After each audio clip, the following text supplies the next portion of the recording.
Bonjour à tous, ici c'est Pouzol. Donc on se retrouve ici sur Adobe Illustrator.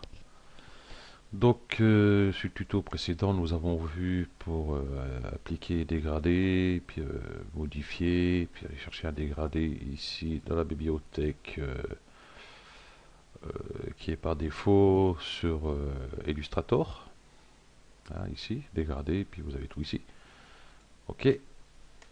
Nous avons vu ici pour changer les couleurs. Voilà, soit ici, ce que j'ai oublié de dire, ou alors vous cliquez ici, vous pouvez créer vos propres couleurs, modifier comme ceci, par exemple. Voilà. Ici aussi, j'ai oublié de dire, hein, parce que j'ai parlé ici la transparence ici, mais je n'ai pas parlé que vous pouvez le faire ici. Location, ma location, par exemple, celle-ci est à 0, et je peux mettre à 20% par exemple ici, ou alors le bouger moi-même ici.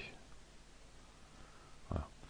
Donc ce tuto ici, ça va être plus pour modifier ce dégradé. Cela, on voit, on peut modifier plus de jaune ici. Voilà. Ici, nous avons ici des codes prédéfinis. 30, 45, 60, 90, 120, 135, 150, 180. Voilà, j'aurais été dans ce sens-là, c'était pareil. Donc là, c'est en plus et en moins, c'est exactement la même, à part qu'il y a moins devant. Donc ici, on va aller ici, cliquer ici sur dégradé ici. Et nous avons une barre ici qui s'affiche. Vous voyez. Et dès que je passe dessus, vous voyez le dégradé. Donc vous pouvez modifier aussi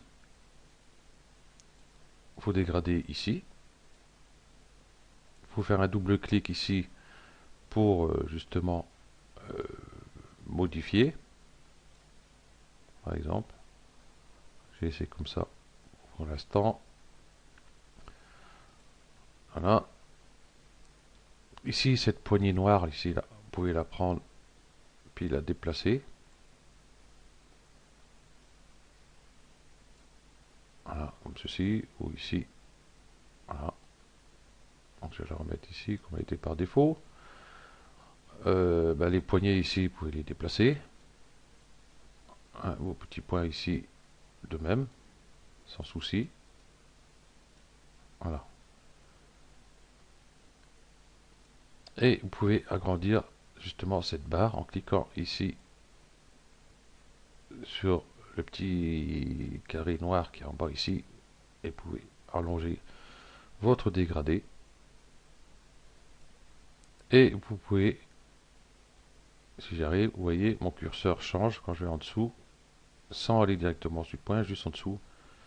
Et je peux faire pivoter mon dégradé comme ceci et le placer comme je veux ici.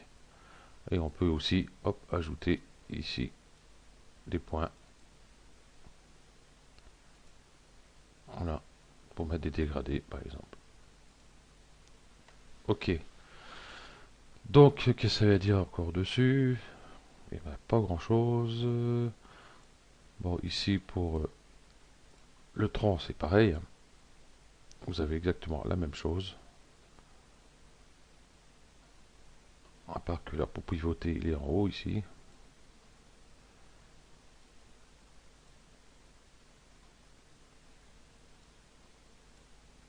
Voilà.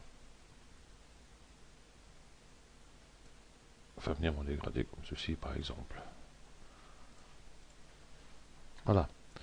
Donc maintenant, vous savez comment modifier vos dégradés. Enfin, la longueur de vos dégradés. Ouais, j'ai appelé ça comme ça. Je ne sais pas comment j'ai appelé. Oui. Puis tout à l'heure, je cherche comment j'allais appeler ça. Euh, Modifier le dégradé, je pense que c'est ça. Ok. Donc ben voilà. Ce tuto se termine là. Merci à vous de l'avoir suivi. Ah oui, au fait aussi, parce que quand on est là, ici, par exemple, hop, chaque section est celui-ci, dégradé. Ici, vous pouvez changer, comme j'ai expliqué ici, et vous pouvez le faire ici aussi, hein, bien sûr, sans souci.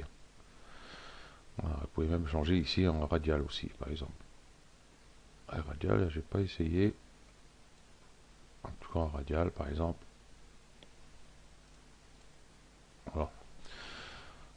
Ok, donc bah voilà, maintenant c'est terminé pour ce tuto. Merci à vous d'avoir suivi et à bientôt. Ciao.